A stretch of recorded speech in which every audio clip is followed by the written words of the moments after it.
It was supposed to be just another late afternoon in Fairmont County, Georgia. One of those muggy southern dusks where the air feels heavy enough to slow time, where the crickets hum early, and all you want is to get home before the porch light flicks on.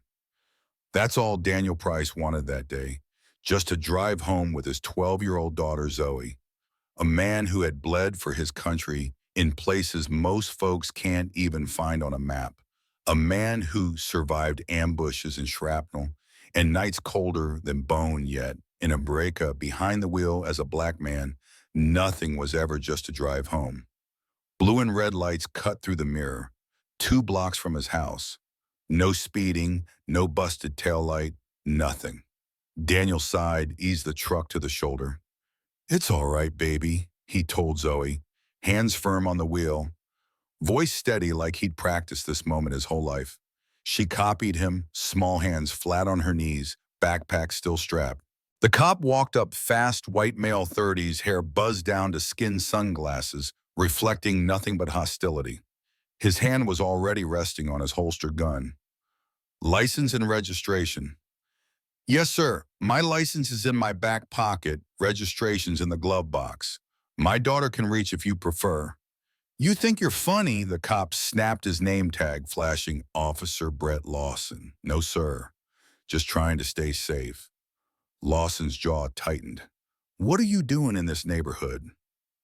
Daniel blinked. "I live here 2 blocks down." "Don't lie to me, boy." That word froze the air. Zoe's head whipped toward her dad, eyes wide, her fear too big for 12 years old. Daniel didn't flinch. Couldn't. "Sir," he said slowly, "I served this country for 20 years. My name is Daniel Price. I'm not looking for trouble." Lawson stepped back, eyes flickering with something that looked like cowardice hiding behind authority. Then he shouted, "He's reaching," before the shot even echoed. One crack, one shattering windshield, and Zoe's scream ripped through the trees. Daniel Price was dead slumped over the wheel 2 blocks from home. By the time his wife Camelo Price stormed into the hospital, the body was already cold.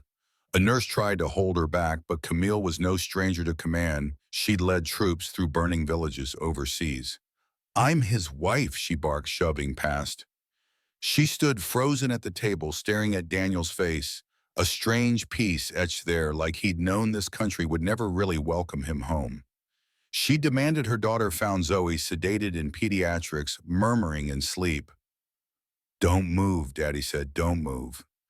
Camille knelt, smoothed her hair, but tears never came. She had learned long ago tears could wait. Strategy could not. That night, she called one man, Colonel Avery Miles, her old commander, from Homeland Threat Response. They killed Daniel, pulled him over, shot him in front of Zoe. "I need access. Everything on Brett Lawson." "Camille, you can't. I'm not asking for permission. I'm asking for intel. You owe him that." 20 minutes later, her inbox was a war chest. Lawson's record wasn't clean. It was a landfill. 8 complaints, 2 excessive force cases swept aside. One memo buried deep, quoting him at a training drill. "Can't wait till we get to put some of them down for real." He'd called it a joke. The system had laughed with him. Camille drove to the precinct training facility before sunrise. She walked in like she owned the place, flashed an old ID badge, demanded to see the footage. Captain Monroe met her with polished courtesy. "I'm sorry, ma'am, protocol." She cut him off. "I've buried more men than you've met, Captain. Don't talk to me about a protocol." Finally, Monroe slid a manila folder across the desk. "You didn't get this from me." Inside, grainy surveillance stills from across the street. Daniel's hands up, Lawson's gun firing. Camille's voice cracked, not from sorrow but fury. "You knew." "I didn't say that," Monroe muttered. "No, you just followed silence." At home, Zoe wandered into the kitchen. "Is that him?" she whispered, pointing at the blurred photo of Lawson. "Yes," Camille said, her voice steel. Zoe studied the image. "He looked scared." Camille nodded. "Cowards always do when the truth is standing still." That same week, a knock came.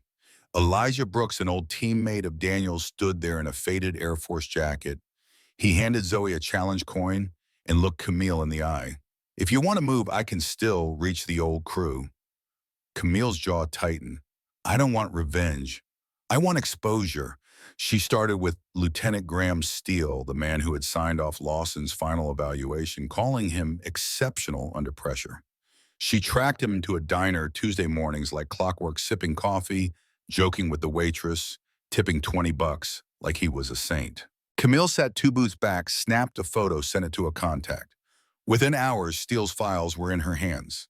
He had once reassigned Lawson after he broke a black EMT's rib. No charges filed, just paperwork signed by Steele. Camille's circle grew. Elijah, a journalist named Rosa Delgado, whose life she'd once saved in Juarez, even a quiet DOJ contact named Aubrey Lane. They formed a triangle intel exposure pressure. Rosa published leaks tying Lawson to prior assaults, Steele to cover-ups. The city shook. Reporters circled. Protesters chanted. But Camille kept moving. A letter came slid under her door. Walk away or your daughter won't make it to 7th grade. Camille read it twice, burned it in the sink. The fire crackled like truth confessing itself. She met with Wallace Trent, a retired sniper who owed Daniel his life. He told her, you think this is one bad cop. This is a machine.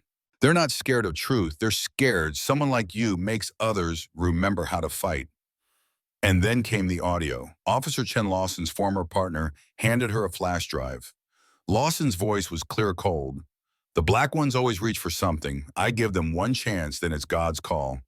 When Rosa dropped that recording online, America ignited. Students marched with signs. One chance is not justice. Families came forward, 18 cases quietly paid off with hush money. The so-called Community Emergency Fund was a slush fund for silence. Camille's fight wasn't just about Daniel anymore. It was about a ledger of ghosts. She gathered Zoe, whispered, they tried to bury us, but they forgot we're not soil. We're the storm. Lawson went to trial. Camille took the stand. The room held its breath. My name is Camille Price. My husband was shot 5 times reaching for his wallet. Officer Lawson pulled the trigger because he was trained to. The jury gasped. The prosecution dropped the training video, an instructor teaching rookies that hesitation gets you killed, showing a black teenager with a cell phone rewarding Lawson for firing. Good, the instructor said on tape. Always assume the threat. You explain later, live. That clip hit harder than any bullet. It proved the system didn't fail, it functioned as designed. Lawson Smirk Gone finally confessed, not out of remorse, out of exhaustion. I wasn't the only one. I was trained to kill before I was trained to de-escalate, rewarded for shots, punished for hesitation. He gave names, a list long enough to implode the department. When the verdict came guilty of second-degree murder, the courthouse erupted. Protesters outside didn't cheer wildly. They stood steady, chanting Daniel's name, voices rolling like thunder.